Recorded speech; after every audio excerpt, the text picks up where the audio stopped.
नमस्कार दोस्तों and welcome to my channel. कैसे हैं आप सब? उम्मीद है सब ठीक होंगे। तो आज हम करेंगे क्लास 7 साइंस का चैप्टर नंबर 7 जो है रेस्पिरेशन इन ऑर्गेनिजम्स।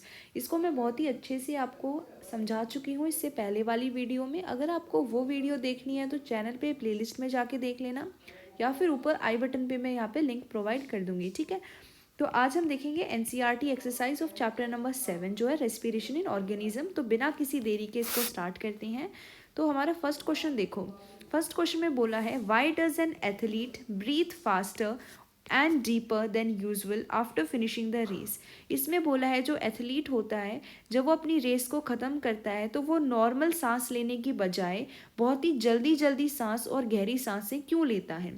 अगर आप भी कभी रेस करते हो, रनिंग करते हो, बाद में आप देखते हो दौड़ने के बाद आप बहुत ज़्यादा तेज़ तेज़ सांस लेने लग जाते हो, तो ऐसा क्यों होता है, यही पूछा है यहाँ पे।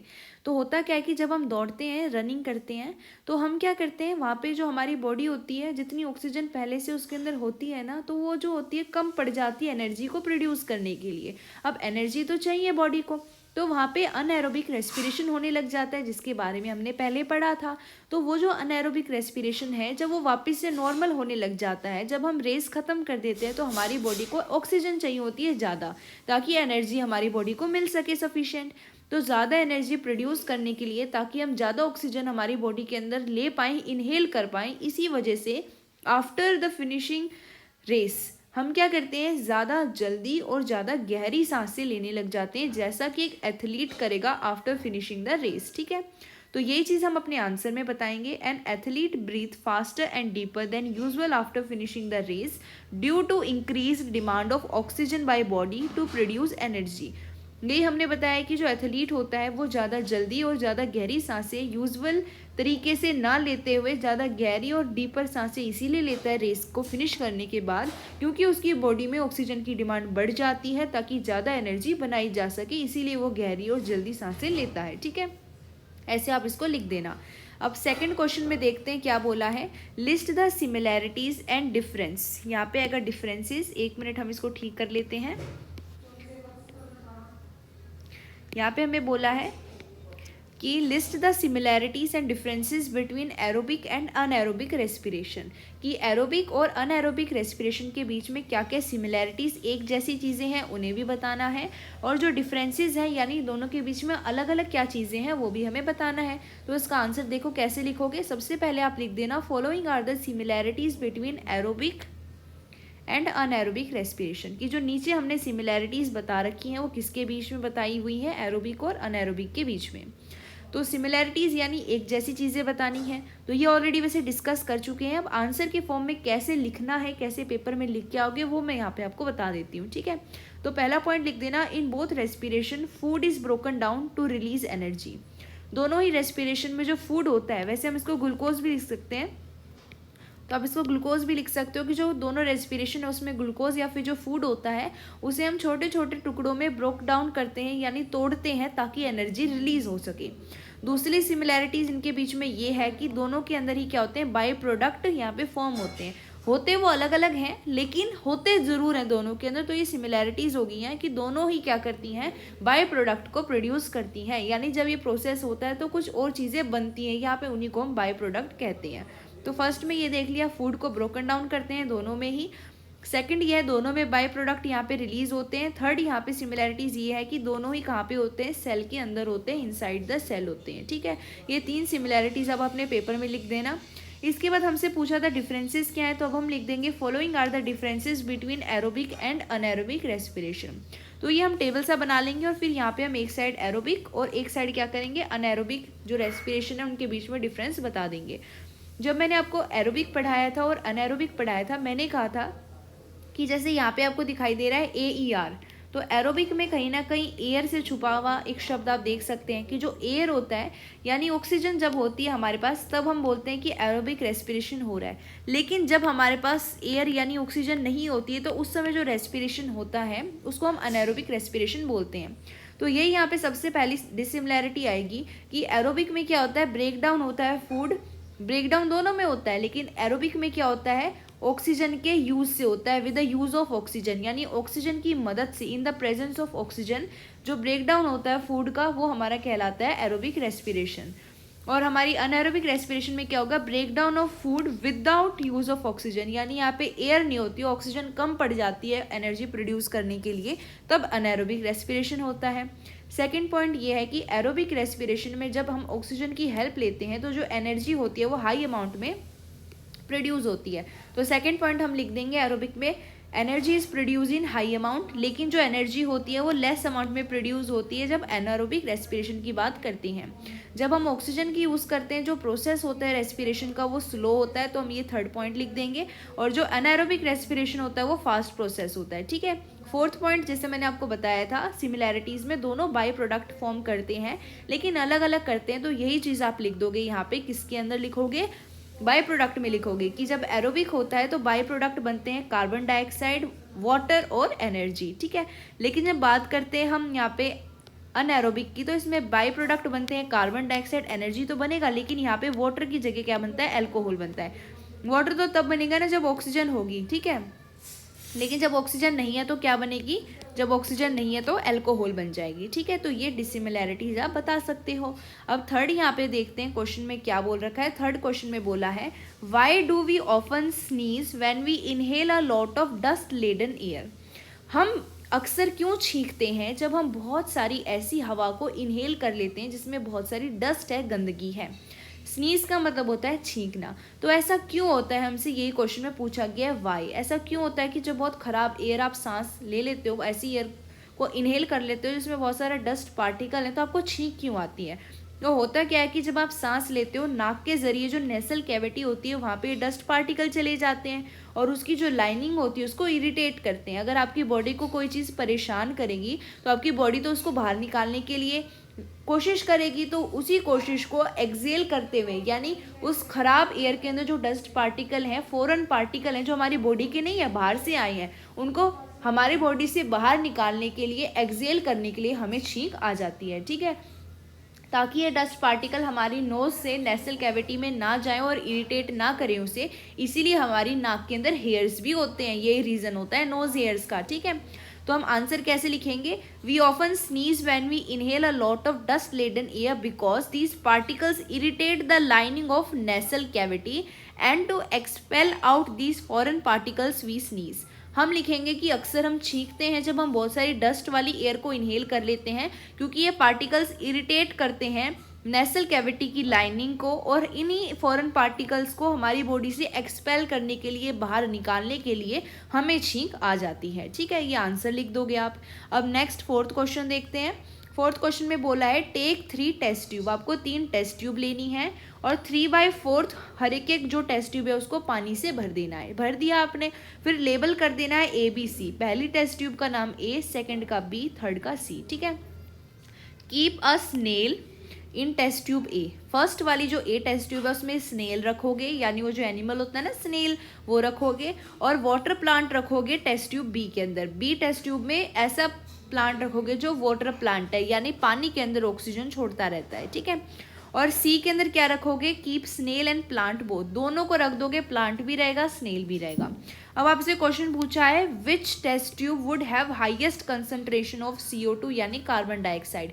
अब इन तीनों ही जो टेस्ट ट्यूब है, इन तीनों में कंपेयर करोगे जब आप, कौन सी टेस्ट ट्यूब में सबसे ज़्यादा कार्बन डाइऑक्साइड होगी, ये बताना है। देखो बहुत इजी सा है, समझा देती हूँ मैं। जैसे हमें ज़रूरत पड़ती है ऑक्सीजन लेने की, हम हमारे इन्वायरमेंट से ऑक्सीजन लेते हैं और कार्बन डाइऑक्साइड को एक्सेल कर देते हैं, वैसे ही स्नेल क्या करेगा, पानी में जो ऑक्सीजन होगी, है ना, तो पानी में जो ऑक्सीजन होगी उसको ले लेगा स्नेल, और क्या करता रहेगा, कार्बन डाइऑक्साइड को छोड़ता रहेगा। अगर पानी की ऑक्सीजन लेता ही रहेगा स्नेल, तो जितनी ऑक्सीजन होगी वो तो स्नेल ले लेगा और क्या बढ़ा देगा, कार्बन डाइऑक्साइड बढ़ा देगा, तो इसमें कार्बन डाइऑक्साइड बढ़ जाएगी।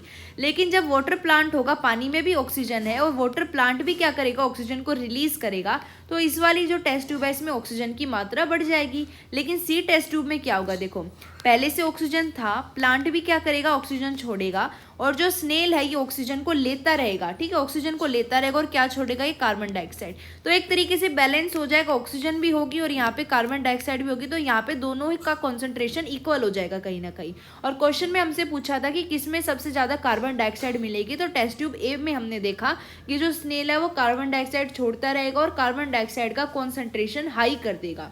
तो इसी वजह से हम यहाँ पे आंसर में देखो कैसे लिखेंगे, test tube A will have the highest concentration of CO2 because snail will take in oxygen and release CO2। हम बोलेंगे कि टेस्ट ट्यूब ए के अंदर सबसे ज़्यादा कॉन्सेंट्रेशन होगा कार्बन डाइऑक्साइड का, क्योंकि जो स्नेल है वो ऑक्सीजन ले लेगा और रिलीज करता रहेगा कार्बन डाइऑक्साइड को, जिससे इसका कॉन्सेंट्रेशन बढ़ जाएगा। ठीक है, आई होप कि ये डायग्राम की हेल्प से आपको ईजी लग रही होंगी चीज़ें और चीज़ें समझ में भी आ रही होंगी। अगर ऐसा है तो कमेंट बॉक्स में मुझे ज़रूर बताना। ठीक है, इसके बाद हम यहाँ पे देखते हैं नेक्स्ट क्वेश्चन जो है 5th। इसमें हमें बोला है टिक द करेक्ट आंसर, सही जो आंसर है आपको उसको टिक करना है।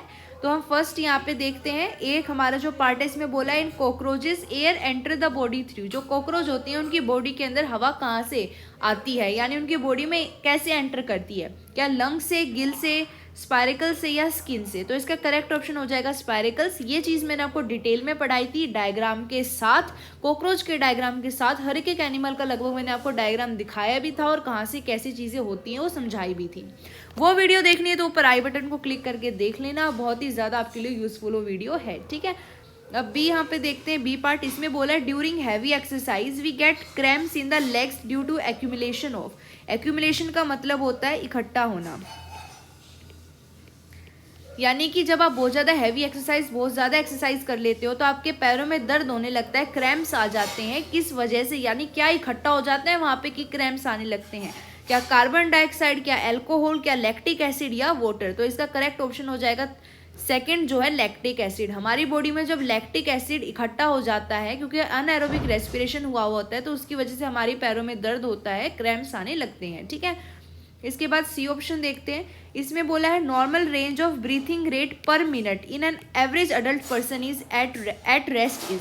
हमें बोला है जो एवरेज अडल्ट पर्सन है जो वो रेस्ट पे है, यानी उसने कोई अभी हैवी एक्सरसाइज नहीं करी है, तो उसका नॉर्मल रेंज क्या होगा, ब्रीथिंग रेट 1 मिनट में, यानी 1 मिनट में कितनी बार एक्सेल करेगा, कितनी बार इनहेल करेगा, वो क्या होगा।